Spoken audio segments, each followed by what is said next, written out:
The day 10-year-old Sarah Murnahan's parents fought so hard for finally has arrived. Sarah is in surgery right now, getting a lung transplant.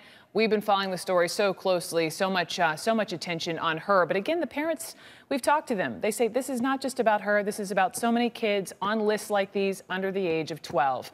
Her story is this. She has cystic fibrosis. But until a judge intervened very recently, Sarah couldn't qualify for lungs because she was younger than 12. You have to be over the age of 12 to get adult lungs. Well, today, she's getting those lungs that she so desperately needs. The donor is an adult.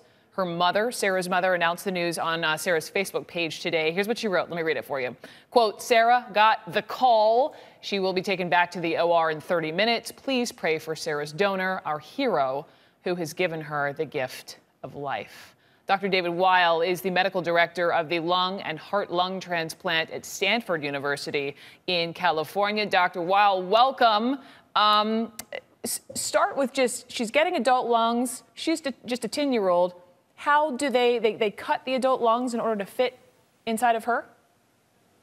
You can do either that, or there's certainly some children that are big enough to accommodate an adult-sized lung. So you can actually do it either way. Is it a fairly simple process? It sounds complicated, but it is a simple process. The best case scenario is to find an adult lung that actually will fit inside a child's chest cavity because it's simpler. But if you're unable to do that, you can certainly cut a lung down to accommodate a child-sized chest. It's incredible with transplants what can be done. And so once they get the lungs, it's a pair of lungs inside of her, when will the doctor know that she's able to breathe with these lungs, that she's beginning the steps to be in the clear?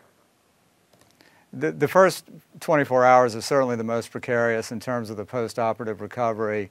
And I think it's safe to say that everybody will be holding their breath, no pun intended.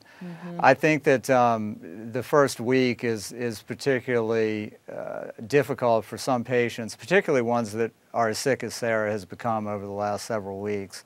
So we should expect some complications after surgery naturally, but we sure hope and pray that she does well. So, of course we do. And so it's really the precarious 24 hours and then really the week. What are the chances she could reject the lungs? I think rejection always is a possibility, although it doesn't really happen as much in the early postoperative period as one would think. The early postoperative period complications are more typically those related directly to the surgery. In other words, bleeding complications or problems getting the transplanted lungs to work properly. Rejection is something that generally happens further on down the road. And this is life or death for this family. We've been in touch with them. Sarah's sort of aware of her. It seems like her mortality at the age of 10. What do you, doctor, if you're walking out of this surgery, what do you tell the parents? I think just very similar to what I just told you. I think that I would expect some complications to happen and for the recovery not to go just in a straight line. There should be an expectation that the first day and the first week will be difficult, but that this has given her the best opportunity for a full recovery, and we should all be thankful for that, and I'm sure her parents are. Yeah, Dr. David Weil, thank you so much for your perspective, and we're just thinking of Sarah and any little one in situations such as hers. Doctor, thank you.